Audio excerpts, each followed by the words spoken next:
So the other day, I was listening to this conversation that honestly hit way closer to home than I expected. It starts with this guy, Miguel, who's basically that friend we all know, the one who swears credit cards are perfectly fine because he pays them off every single month. And you know what? At first, it sounds reasonable. He's got a system, he's disciplined, and he even went through bankruptcy when he was really young. Ever since then, he's lived within his means. Sounds solid, right? But then he drops the real reason he loves his cards. The rewards?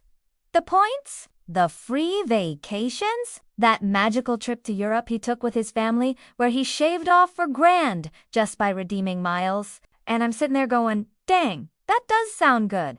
But then, the twist, when they ask him how much he had to spend to rack up those points, he casually says, "Oh, I don't know, maybe a couple $100,000 over a few years?" And the room goes silent. Because that's the thing no one really thinks about. You don't get those free flights unless you throw a whole lot of money through the system first. So sure, he saved $4,000, but only after spending, what? $200,000? It's like giving someone 2% cash back on a shopping spree they wouldn't have taken in the first place.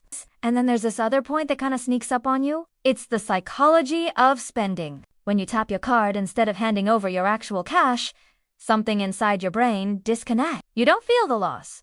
You don't pause before swiping. You don't question anything. And that's where people get caught without even realizing it. There were people calling in saying they ditched their credit card for 6 months, and somehow they were spending less without even trying. Not because prices changed, not because they started budgeting like monks, but simply because they felt their money again. It's wild how subtle that switch is. And hearing that, I started thinking, is the free flight really free? How much extra trickles out of our pockets every month without us noticing? How much does that emotional disconnect cost us? But then they bring up something that hit way deeper than math or points or budgeting strategies. It's the bigger picture. The real backbone of the credit card system, the part nobody promoting rewards ever talks about. Because those free flights that people like Miguel get, they're paid for by people who don't pay off their card every month.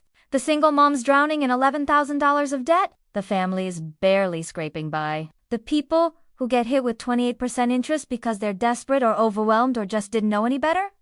And suddenly the whole thing feels different. Like every perk, every point, every shiny benefit has a shadow that somebody else is stuck under. So imagine stepping out of that game entirely. No bills chasing you at the end of the month. No tricks.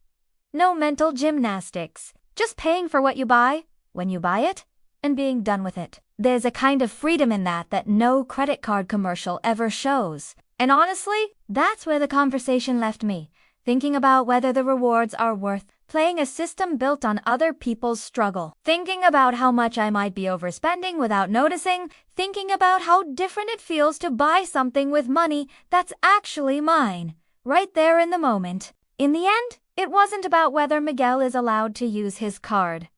Of course he is. It's a free country. It's about whether the rewards are actually rewards or just distractions, and whether the freedom we think we get from credit cards is actually freedom at all, or just a very fancy cage.